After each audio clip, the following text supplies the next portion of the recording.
Assalamualaikum warahmatullahi wabarakatuh.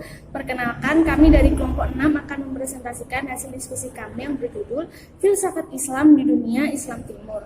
Kelompok 6 yang beranggotakan saya sendiri, Zulfa Fauzia, Talia Fatimatu Zahro, Tatmimuni Ami, dan Usnaini. Sekarang mari kita bahas apa itu pengertian dari filsafat Islam. Pengertian filsafat Islam. Pengertian filsafat Islam ternyata berbeda dengan filsafat umum. Filsafat Islam secara garis besar tidak jauh berbeda dengan filsafat secara umum, yaitu mempelajari pikiran manusia terhadap kehidupan yang dijalani ataupun buah dari pemikiran. Hanya saja konteks filsafat Islam adalah konteks spiritualnya. Jika selama ini kita berpikiran dan beranggapan pengertian filsafat Islam sedikit dikesampingkan bukan karena apa, melainkan karena lebih sering mendengar filsafat secara umum. Dan ternyata ada cabang filsafat yang spesifik pada keislaman. Fakta menarik lagi, ilmu filsafat ternyata tidak hanya ditemukan oleh filosof Yunani saja. Karena filsuf Islam, maka apa yang dipikirkan pun juga masalah ketauhidan, ketuhanan, termasuk pula bidang lain seperti kerasulan, hubungan manusia, lingkungan, kitab, dan agama. Tidak tanggung-tanggung, sering juga di bidang ilmu ketasawufan atau kebatinan. Hubungan filsafat dengan agama. Dalam perkembangan sejarah antara filsafat dan agama, hal ini telah menjadi sesuatu yang diperdebatkan oleh para ahli. Ada beberapa ahli yang berpendapat bahwa filsafat dan agama merupakan suatu hal yang berbeda dan tidak dapat disatukan. Dan juga ada yang berpendapat bahwa filsafat dan agama merupakan hal yang memiliki hubungan keterkaitan. Dalam kaitannya, Ibnu Rushd, seorang filosof besar, berusaha untuk mengaitkan atau menghubungkan antara filsafat dan agama.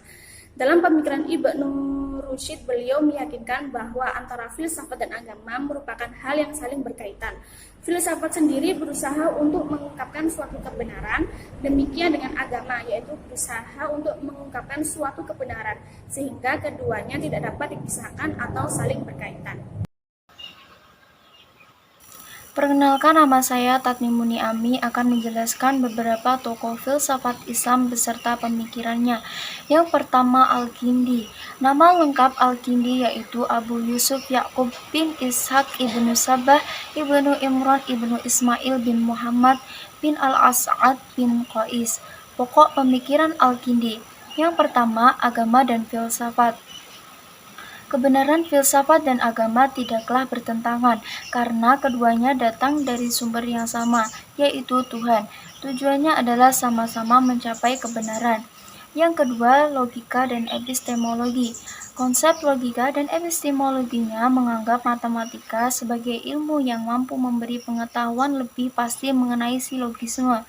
Al-Kindi menyebutkan adanya 3 macam pengetahuan manusia, yaitu pengetahuan indrawi, pengetahuan rasional, pengetahuan isyroki atau iluminatif. Yang ketiga, kosmologi. Alam semesta ini tidak bersifat kekal pada masa lampau atau kodim, tetapi memiliki permulaan. Yang keempat, filsafat jiwa. Jiwa manusia yang bersifat temporal, material bakal kembali ke alam ketuhanan dan menikmati kebahagiaan surgawi yang bersifat spiritual semata. Yang kelima, akal dan akhlak. Usaha filsafat tidak sekadar mengungkapkan kebenaran melalui akal, tapi juga mengamalkannya. Maka pengetahuan tentang perbuatan yang utama harus ditegakkan dan meninggalkan perbuatan hina. Karya-karya Al-Kindi. Yang pertama, kitab Al-Kindi ila al-Mu'tasim billah fi al-Falsafah al-Ula. Buku ini membahas tentang kajian filsafat pertama. Yang kedua, kitab Al-Falsafah al-Daqilat wa al-Masail al-Mantiqiyah wa al-Muqtasah wa ma fawqa at-Tabtiyah, atau membahas kajian filsafat dan berbagai masalah yang berhubungan dengan logika, muskil, dan metafisika. Yang ketiga, Risalah Al-Hikmiyah fi Asror Ar-Ruhaniyah, membahas berbagai rahasia spiritual dengan bahasa filosofis. Yang keempat, Risalah fi An-Nahu Al-Jawahir La Ajsam, mengkaji tentang substansi-substansi tanpa badan. 2. Al-Farabi. Al-Farabi menyandang nama lengkap Muhammad bin Muhammad bin Tarhan Abu Nasr Al-Farabi. Ia lahir di Wasit dekat Farab di kawasan Mawaro'a al-Nahr atau Transoxiana pada tahun 258 Hijriah atau 870 Masehi dan wafat pada tahun 339 atau 950 Masehi. Karya-karya Al-Farabi: 1. Syarh Kitab Al-Hatabah li Aristotelis atau uraian atas buku retorika karya Aristoteles. Yang kedua, Kitab Fi Al-Hatabah atau buku tentang retorika. Yang ketiga, Kitab Fi Sina'ah Al-Kitabah atau kitab tentang seni menulis. Yang keempat, Kitab Fi Al-Syi'r wa Al-Qawafi atau kitab tentang syair dan persajakan. 5. Kitab Kalam Fima Yasluhu an Yudama Lahu Al-Mu'addib atau wacana tentang apa yang seharusnya dimiliki seorang pendidik.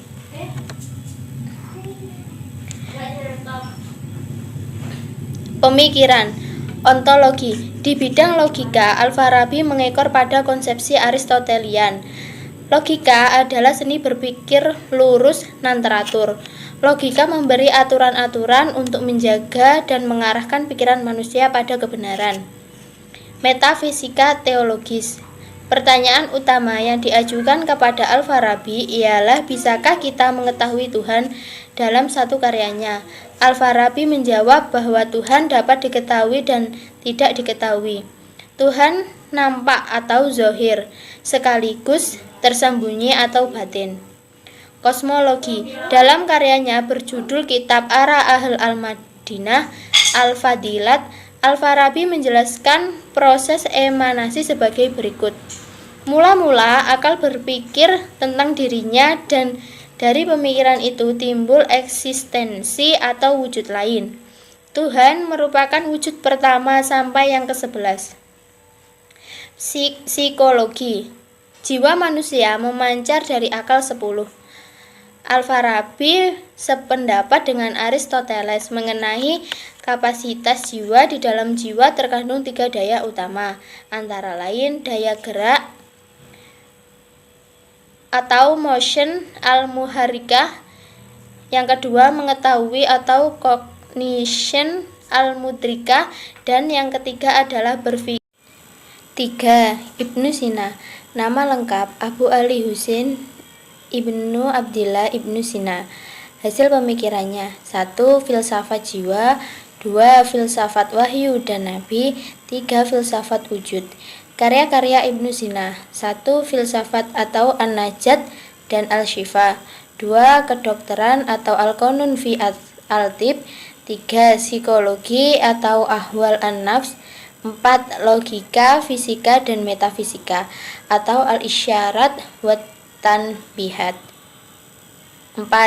Ibnu Miskawah. Nama lengkap Abu Ali Al-Hazin Ahmad Ibnu Yakub Ibnu Miskawah.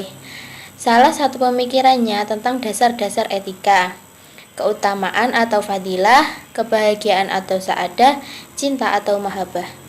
Karya-karya Ibnu Miskawah: 1. Al-Faus Al-Akbar atau tentang etika, 2. Al-Faus Al-Asghar atau tentang metafisika, membahas ketuhanan, jiwa dan kenabian, 3. Tajarib Al-Umam atau tentang pengalaman bangsa-bangsa sejak awal sampai ke masa hidupnya, 4.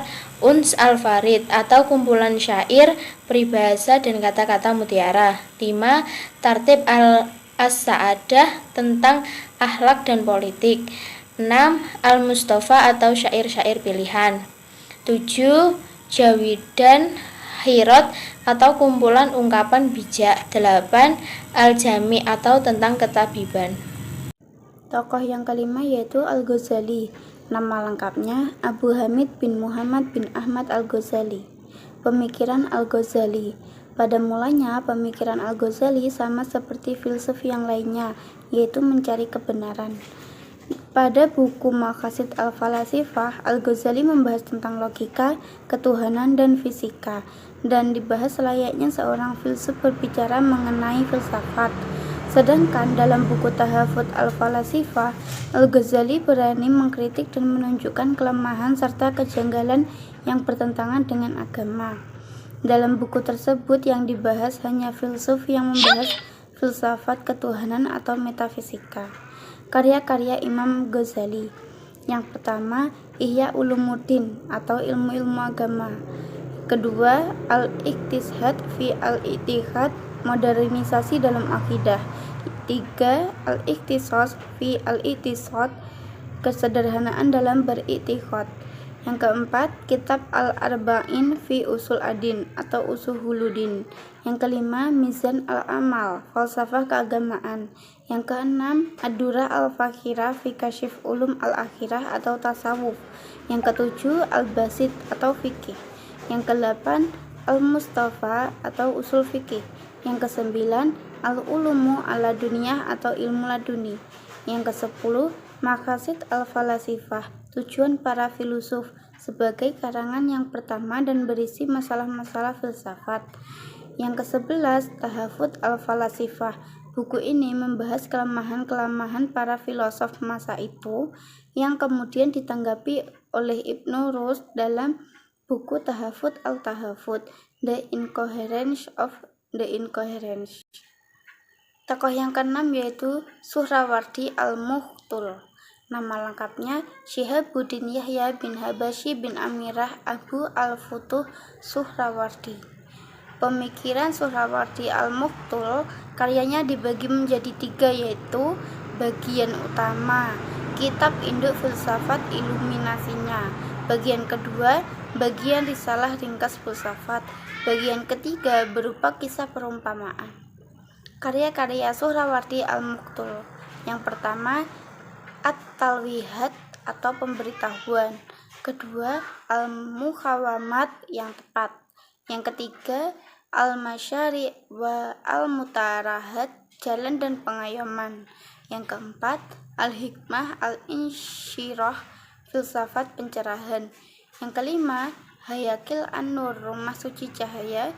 Yang keenam, Al-Alwah Al-Imadiyah atau lembaran Imadiyah. Yang ketujuh, Partau Namah, uraian tentang tajalli. Dan yang kedelapan, Bustam Al-Khulub atau tanam kalbu.